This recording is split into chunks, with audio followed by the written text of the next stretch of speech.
नमस्ते और आप सभी का हार्दिक स्वागत है। क्या आप भी भविष्य की चिंता में अपना आज बर्बाद कर रहे हैं? कल क्या होगा? ये एक ऐसा सवाल है जो हमारी सारी ऊर्जा खत्म कर देता है। अगर आप इस चिंता से बाहर निकलना चाहते हैं तो बस एक बात याद रखिए, कल क्या होगा कभी मत सोचो, क्या पता कल वक्त खुद अपनी तस्वीर बदल दे। ये वीडियो है मेष राशि के जातकों के लिए। हम सितंबर, अक्टूबर, नवंबर और दिसंबर 2025 के समय को बहुत गहराई से समझेंगे। हम जानेंगे कि आकाश में ग्रहों की बदलती स्थिति आपके जीवन के हर महत्वपूर्ण पहलू, आपके स्वास्थ्य, आपके करियर, आपकी आर्थिक स्थिति, आपके रिश्ते और आपके भाग्य पर क्या प्रभाव डालने वाली है। यह राशिफल आपकी चंद्र राशि पर आधारित है और ये एक सामान्य विश्लेषण है। आपके व्यक्तिगत परिणाम आपकी जन्म कुंडली में ग्रहों की महादशा, अंतर्दशा और उनकी अपनी स्थिति पर भी निर्भर करेंगे। तो चलिए पूरे खुले मन और सकारात्मक ऊर्जा के साथ इस ज्ञान की यात्रा की शुरुआत करते हैं और देखते हैं कि ब्रह्मांड के ये 4 महीने आपके लिए क्या खास लेकर आ रहे हैं। दोस्तों, किसी भी भविष्यवाणी को समझने से पहले हमें उस समय की बड़ी तस्वीर को समझना होता है। इन 4 महीनों की कहानी कुछ मुख्य ग्रहों के इर्द गिर्द घूम रही है जो आपके जीवन के मंच पर मुख्य किरदार निभाने वाले हैं। पहला और सबसे महत्वपूर्ण किरदार है आपके राशि स्वामी मंगलदेव। मंगल ऊर्जा, साहस, पराक्रम और क्रोध के ग्रह हैं, एक योद्धा की तरह। चूंकि आप मेष राशि के हैं, मंगल का हर छोटा बड़ा बदलाव आपके व्यक्तित्व, आपकी ऊर्जा और आपके निर्णयों पर सीधा असर डालता है। इन 4 महीनों में मंगल की यात्रा बहुत रोमांचक है। वे पहले आपके 6ठे भाव में रहेंगे, फिर 7वें, फिर 8वें और अंत में साल के अंत में 9वां भाव यानी भाग्य भाव में प्रवेश करेंगे।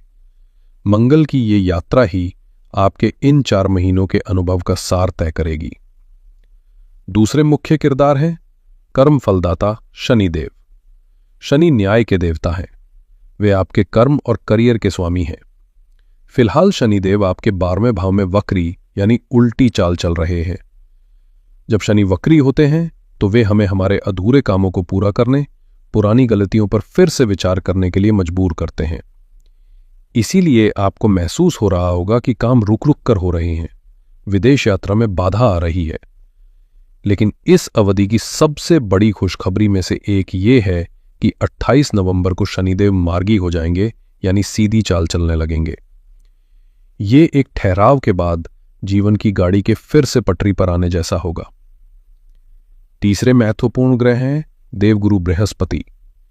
बृहस्पति ज्ञान, सौभाग्य, विस्तार और समृद्धि के कारक हैं। गुरु की कृपा से जीवन में शुभता आती है। इस अवधि में बृहस्पति एक छोटा लेकिन बहुत ही शक्तिशाली गोचर करेंगे।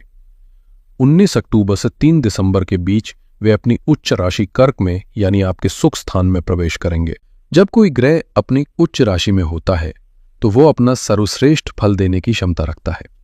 ये छोटी सी अवधि आपके करियर और पारिवारिक सुख के लिए किसी वरदान की तरह साबित हो सकती है।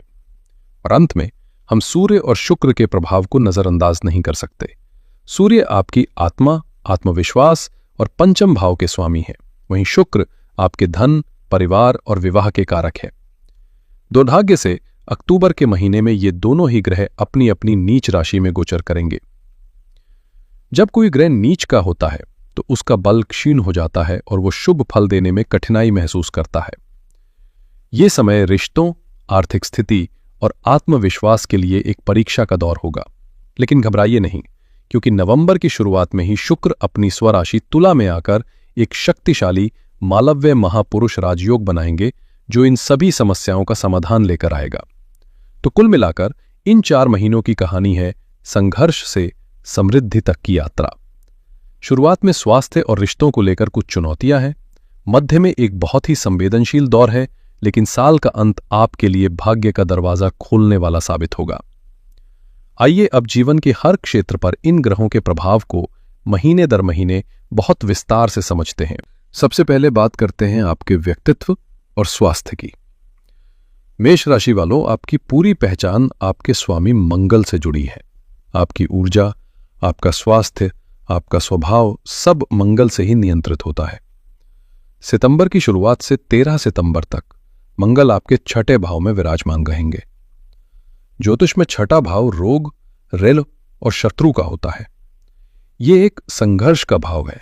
जब मंगल जैसा अग्नि तत्व ग्रह यहां आता है तो ये शत्रुओं पर विजय तो दिलाता है, लेकिन शरीर में पित्त, गर्मी और सूजन बढ़ा सकता है। आपको इस दौरान पेट से जुड़ी समस्याएं, एसिडिटी या त्वचा पर रैशेस जैसी दिक्कतें महसूस हो सकती हैं। दुर्घटना या चोट लगने की भी संभावना बनती है, इसलिए वाहन चलाते समय या मशीनरी का काम करते समय सतर्क रहें। 13 सितंबर से 27 अक्टूबर तक मंगल गोचर करके आपके 7वें भाव में आ जाएंगे।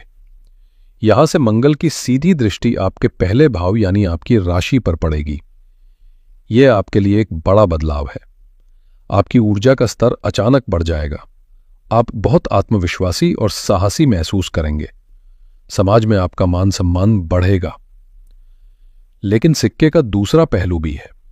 7वें भाव में मंगल मांगलिक दोष का निर्माण करते हैं, जिससे आपके स्वभाव में गुस्सा और अहंकार की वृद्धि हो सकती है। आप छोटी छोटी बातों पर चल सकते हैं, जिससे आपके व्यक्तिगत संबंध प्रभावित हो सकते हैं। अब आता है अक्टूबर का वो समय जो अग्नि परीक्षा का समय है, विशेषकर 17 से 27 अक्टूबर। ये 10 दिन स्वास्थ्य और मानसिक शांति के लिए सबसे चुनौतीपूर्ण है। आपके पंचमेश सूर्य भी 7वें भाव में आकर अपनी नीच राशि तुला में मंगल के साथ बैठ जाएंगे। सूर्य आत्मा और हड्डियों के कारक है और मंगल रक्त और ऊर्जा के। जब 2 अग्नि तत्व ग्रह एक साथ नीच अवस्था में हो तो यह एक विस्फोटक योग बनाता है। यह आपके अंदर अत्यधिक आत्मविश्वास पैदा कर सकता है, जो अहंकार में बदल सकता है और आप गलत निर्णय ले सकते हैं। स्वास्थ्य की दृष्टि से 17 अक्टूबर से 16 नवंबर के बीच पेट, हृदय, आंखें और हड्डियों से जुड़ी पुरानी समस्याएं फिर से उभर सकती हैं। हाई ब्लड प्रेशर के रोगियों को इस दौरान अपना विशेष ध्यान रखना होगा। किसी भी तरह की स्वास्थ्य समस्या को नजरअंदाज न करें और तुरंत डॉक्टरों से सलाह लें। इसके बाद 27 अक्टूबर से 7 दिसंबर तक मंगल आपके अष्टम भाव में प्रवेश करेंगे। 8वां भाव अचानक घटनाओं, गहरी खोज और आयु का होता है। ये गोचर आपके जीवन साथी के स्वास्थ्य के लिए अच्छा नहीं माना जाता। उन्हें कुछ परेशानी हो सकती है। आपकी वाणी में कड़वाहट आ सकती है। आप अनजाने में कुछ ऐसा बोल सकते हैं जिससे दूसरों का दिल दुखे। इस समय गुप्त शत्रु सक्रिय हो सकते हैं, लेकिन मंगल यहां विपरीत राजयोग का भी निर्माण कर रहे हैं, जिसका अर्थ है कि आप अंततः उन पर विजय प्राप्त कर लेंगे। रिसर्च या गूढ़ विज्ञान से जुड़े छात्रों के लिए यह समय बहुत अच्छा रहेगा। और फिर 7 दिसंबर के बाद साल का अंत आपके लिए स्वास्थ्य और व्यक्तित्व में एक नई सुबह लेकर आ रहा है। ये एक स्वर्णिम काल की तरह है। मंगल आपके 9वें भाव यानी भाग्य स्थान में प्रवेश करेंगे। ये बृहस्पति की धनु राशि है, जो मंगल के मित्र है। भाग्य भाव में मंगल का आना आपके लिए किसी वरदान से कम नहीं है। आपका स्वास्थ्य उत्तम रहेगा, आपकी ऊर्जा सही दिशा में लगेगी, आप आध्यात्मिक और सकारात्मक महसूस करेंगे। चेहरे पर एक नया तेज और आत्मविश्वास झलकेगा। स्वास्थ्य और व्यक्तित्व के बाद अब बात करते हैं आपके जीवन के सबसे महत्वपूर्ण पहलू यानी आपके करियर और प्रोफेशन की। आपके कर्म भाव के स्वामी शनिदेव हैं, इसलिए आपके करियर की कहानी शनि के इर्द गिर्द ही घूमेगी। सितंबर से लेकर 28 नवंबर तक शनिदेव आपके 12वें भाव में वक्री रहेंगे। 12वां भाव व्यय, विदेश और छिपी हुई चीजों का होता है। वक्री शनि यहां आपके करियर में एक ठहराव या धीमी गति का अनुभव करा सकते हैं। आपको लगेगा कि आप मेहनत तो बहुत कर रहे हैं, लेकिन परिणाम उस गति से नहीं मिल रहे। प्रमोशन में देरी हो सकती है या ऑफिस में काम का बोझ ज्यादा महसूस हो सकता है। जो लोग विदेश से जुड़ा काम करते हैं, जैसे एमएनसी में काम करने वाले या इंपोर्ट एक्सपोर्ट के बिजनेस में, उन्हें कुछ रुकावटों का सामना करना पड़ सकता है। लेकिन इसी बीच 19 अक्टूबर से 3 दिसंबर तक एक अवसर की खिड़की खुलेगी। यह आपके करियर के लिए एक गोल्डन विंडो है। देवगुरु बृहस्पति अपनी उच्च राशि में आपके 4थे भाव से गोचर करते हुए सीधे आपके 10वें यानी कर्म भाव को देखेंगे। गुरु की यह अमृत दृष्टि आपके करियर में चमत्कार कर सकती है। अचानक नौकरी का कोई बहुत अच्छा प्रस्ताव आ सकता है। जो लोग नौकरी बदलना चाह रहे हैं, उन्हें मनचाही नौकरी मिल सकती है। बॉस और वरिष्ठ अधिकारियों से आपके संबंध सुधरेंगे और आपके काम की सराहना होगी। ये प्रमोशन पाने या अपने व्यवसाय को बढ़ाने के लिए एक अत्यंत शुभ समय है। फिर 16 नवंबर से 16 दिसंबर के दौरान सूर्य आपके अष्टम भाव से गोचर करेंगे। ये समय सरकारी क्षेत्र में काम करने वाले या राजनीति से जुड़े लोगों के लिए थोड़ा सतर्क रहने का है। ऑफिस में किसी भी तरह की राजनीति से दूर रहें और अपने काम पर ध्यान केंद्रित करें, अन्यथा आप पर कोई झूठा आरोप लग सकता है। और फिर आएगा 28 नवंबर का दिन, जो आपके करियर के लिए सबसे बड़ा सकारात्मक मोड़ है। इस दिन शनिदेव मार्गी हो जाएंगे। अब तक जो भी रुकावटें थीं, वे अपने आप दूर होने लगेंगी। आपके प्रोजेक्ट्स को मंजूरी मिलेगी, रुके हुए काम फिर से शुरू हो जाएंगे, विदेश यात्रा के योग प्रबल होंगे। जो लोग अस्पताल, मेडिकल स्टोर, लोहा, तेल गैस, ट्रांसपोर्ट या यात्रा से जुड़े काम में हैं, उनके लिए ये 9 अक्टूबर से 2 नवंबर तक का समय आर्थिक संकट का समय कहा जा सकता है। ये समय आर्थिक रूप से बहुत ही संवेदनशील है। आपके धन और परिवार के भाव के स्वामी शुक्र छठे भाव में अपनी नीच राशि कन्या में गोचर करेंगे। शुक्र धन, विलासिता और सुख के कारक है। जब वे नीच के होते हैं तो व्यक्ति की निर्णय लेने की क्षमता कमजोर हो जाती है और वो गलत जगह निवेश कर सकता है या अनावश्यक खर्च कर सकता है। इसके कारण अचानक धन हानि की प्रबल संभावना बन रही है। विशेष रूप से जो लोग क्रिएटिव फील्ड्स जैसे फिल्म, मीडिया, फैशन या कला से जुड़े हैं, उन्हें बहुत ज्यादा सतर्क रहना होगा। किसी को भी उधार देने से बचें और बड़ा निवेश करने से पहले 100 बार सोचें। लेकिन घबराइए नहीं, क्योंकि 2 नवंबर से 26 नवंबर तक का समय लक्ष्मी योग का निर्माण कर रहा है। यह समय पिछले नुकसान की भरपाई करने और धन कमाने का एक बेहतरीन अवसर है। शुक्र अपनी नीच राशि से निकलकर अपनी स्वराशि तुला में आपके सप्तम भाव में प्रवेश करेंगे। यह शुक्र मालव्य महापुरुष राजयोग का निर्माण करेंगे, जो 5 महापुरुष योगों में से एक है। ये योग जीवन में धन, वैभव और सभी प्रकार के सुखों को आकर्षित करता है। आपकी आर्थिक स्थिति में अचानक और बड़ा सुधार देखने को मिलेगा। आय के नए स्रोत खुल सकते हैं। रुका हुआ पैसा वापस मिल सकता है। आप कोई नया वाहन या कीमती वस्तु खरीद सकते हैं। और फिर 7 दिसंबर के बाद भाग्य से धन लाभ के योग बनेंगे। साल का अंत आपके लिए एक बड़ी आर्थिक खुशखबरी लेकर आ सकता है। मंगल आपके भाग्य भाव में होंगे और उनकी सीधी दृष्टि शुक्र पर होगी। ये मंगल शुक्र समसप्तक दृष्टि योग बनाता है। इसका अर्थ है कि भाग्य के प्रबल सहयोग से आपको कोई बड़ा और अचानक वित्तीय लाभ हो सकता है, जैसे कोई लॉटरी, विरासत या किसी पुराने निवेश से अप्रत्याशित मुनाफा। अब बात करते हैं प्रेम संबंध और वैवाहिक जीवन की। रिश्तों के मोर्चे पर यह अवधि एक अग्नि परीक्षा की तरह है, जिसके बाद संबंधों में एक नई गहराई और मजबूती आएगी। 13 सितंबर से 27 अक्टूबर तक मंगल का 7वें भाव में गोचर वैवाहिक जीवन में तनाव और अहंकार का टकराव पैदा कर सकता है। आपके और आपके जीवन साथी के बीच छोटी छोटी बातों पर बहस हो सकती है। आपके स्वभाव का गुस्सा आपके रिश्ते पर हावी हो सकता है। धैर्य से काम लेना बहुत आवश्यक होगा। इसी दौरान 9 अक्टूबर से 2 नवंबर तक शुक्र के नीच होने से रिश्तों की मधुरता में कमी आ सकती है। आपको महसूस हो सकता है कि आपके पार्टनर आपको समझ नहीं पा रहे हैं या रिश्ते में वो पहले जैसी गर्मजोशी नहीं रही। और फिर 17 अक्टूबर से 27 अक्टूबर का समय रिश्तों के लिए सबसे कठिन समय है।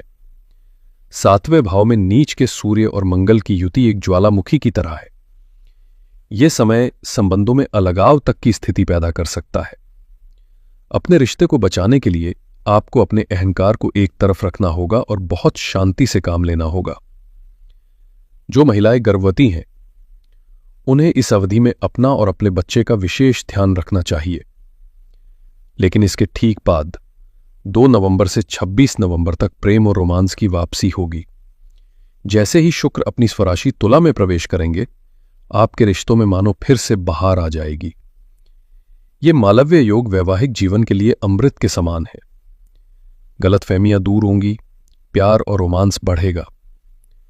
जो लोग अविवाहित हैं और विवाह करना चाहते हैं, उनके लिए यह अवधि बहुत शुभ है। विवाह का प्रस्ताव आ सकता है या बात पक्की हो सेट है। यह परिवार के साथ किसी यात्रा पर जाने और संबंधों को मजबूत करने के लिए एक बेहतरीन समय है। तो आइए इन 4 महीनों की पूरी कहानी को संक्षेप में समझते हैं। सितंबर का महीना आपको स्वास्थ्य पर ध्यान देने और शत्रुओं से सतर्क रहने की सलाह दे रहा है। महीने के उत्तरार्ध में अपने गुस्से पर काबू रखना आपकी पहली प्राथमिकता होनी चाहिए। अक्टूबर का महीना इस पूरी अवधि का सबसे ज्यादा उतार चढ़ाव वाला महीना है। 9 अक्टूबर से 2 नवंबर तक पैसों के मामले में बहुत सावधान रहें और विशेष रूप से 17 अक्टूबर से 27 अक्टूबर के बीच अपने रिश्तों, स्वास्थ्य और फैसलों को लेकर अत्यधिक सतर्क रहें। यह एक परीक्षा का समय है। नवंबर का महीना आपके लिए राहत और अवसर लेकर आ रहा है। 2 नवंबर से शुक्र का मालव्य योग आपके जीवन में धन और प्रेम की वर्षा करेगा और 22 नवंबर को शनि का मार्गी होना आपके करियर की गाड़ी को फिर से तेज गति देगा। दिसंबर का महीना आपके लिए एक पुरस्कार की तरह है। 7 दिसंबर के बाद मंगल का भाग्य भाव में गोचर आपके जीवन के हर क्षेत्र में सौभाग्य और सफलता के द्वार खोलेगा। साल का अंत बहुत ही सकारात्मक और सुंदर होने वाला है। कुछ तारीखों को अपने कैलेंडर में जरूर मार्क कर लें। 9 अक्टूबर शुक्र का नीच राशि में प्रवेश यानी आर्थिक सावधानी का दिन। 17 अक्टूबर सूर्य का नीच राशि में प्रवेश यानी रिश्तों और स्वास्थ्य के लिए सबसे संवेदनशील दौर की शुरुआत। 2 नवंबर जब शुक्र अपनी राशि में आकर आपके अच्छे समय की शुरुआत करेंगे। 28 नवंबर जब शनि के मार्गी होने से आपके रुके काम बनेंगे और अंत में 7 दिसंबर जब मंगल का गोचर आपके भाग्य को चमकाएगा। इन 4 महीनों के लिए मेरी आपको सबसे बड़ी सलाह और सावधानी यही है कि 17 अक्टूबर से 27 अक्टूबर के बीच अपने अहंकार को अपने विवेक पर हावी न होने दें। इस दौरान शांत रहें, धैर्य रखें और कोई भी बड़ा जीवन परिवर्तनकारी निर्णय लेने से बचें। ग्रहों की ऊर्जा को संतुलित करने और चुनौतियों को कम करने के लिए कुछ बहुत ही सरल और प्रभावी उपाय हैं जिन्हें आप अपनी दिनचर्या में शामिल कर सकते हैं। सबसे पहले मंगल देव की शांति के लिए। चूंकि मंगल आपके स्वामी हैं, इसलिए आपको मंगल को शांत रखना बहुत जरूरी है। इसके लिए प्रतिदिन हनुमान चालीसा का पाठ करें। यह आपके क्रोध को नियंत्रित करेगा और आपको हर संकट से बचाएगा। साथ ही रोज सुबह ओम क्रांग क्रिंग क्रोम सह भौमाय नमः इस बीज मंत्र का 108 बार जाप करें। दूसरा, सूर्य देव को बल देने के लिए। अक्टूबर नवंबर में सूर्य की स्थिति कमजोर है, जिससे आत्मविश्वास में कमी आ सकती है। इसे ठीक करने के लिए प्रतिदिन सुबह स्नान के बाद उगते हुए सूर्य को तांबे के लोटे से जल अर्पित करें। जल में थोड़ा सा गुड़ या रोली मिला सकते हैं। यह आपके मान सम्मान और स्वास्थ्य के लिए बहुत लाभकारी है। तीसरा उपाय है शुक्र और शनि के अशुभ प्रभाव से बचने के लिए। आर्थिक समस्याओं और रुकावटों को दूर करने के लिए गौशाला में गायों को चारा दान करें। यह एक बहुत ही शक्तिशाली उपाय है जो शुक्र और शनि दोनों के दुष्प्रभावों को कम करता है। और चौथा उपाय समग्र कल्याण के लिए। मंगलवार के दिन हनुमान जी के मंदिर में एक मीठा पान और कुछ गुड़ चने का भोग लगाएं। यह उपाय आपके जीवन में मंगल की शुभता को बढ़ाएगा और भाग्य का साथ दिलाएगा। तो मेष राशि वालों, यह था आने वाले 4 महीनों का विस्तृत आकाशीय संदेश। याद रखिए, सितारे हमें मजबूर नहीं करते, वे केवल हमारा मार्गदर्शन करते हैं। जीवन की नाव के नाविक आप स्वयं हैं। इन संकेतों को एक गाइड की तरह इस्तेमाल करें। अपनी सूझबूझ और कर्मों से अपने भविष्य को आकार दें। चुनौतियां आपको तोड़ने के लिए नहीं, बल्कि आपको पहले से ज्यादा मजबूत बनाने के लिए आती हैं। मुझे पूरा विश्वास है कि आप हर चुनौती का सामना साहस के साथ करेंगे और हर अवसर का भरपूर लाभ उठाएंगे। मैं ईश्वर से आपके आने वाले समय के लिए सुख, सफलता और उत्तम स्वास्थ्य की कामना करता हूं। यह यात्रा आपके लिए मंगलमय हो। अगर आपको यह जानकारी उपयोगी लगी हो और ये वीडियो आपको अच्छा लगा हो तो कृपया इसे लाइक करें, अपने दोस्तों और परिवारजनों के साथ शेयर करें ताकि वे भी इस ज्ञान का लाभ उठा सकें। और हमारे चैनल को सब्सक्राइब करना ना भूलें। हर हर महादेव।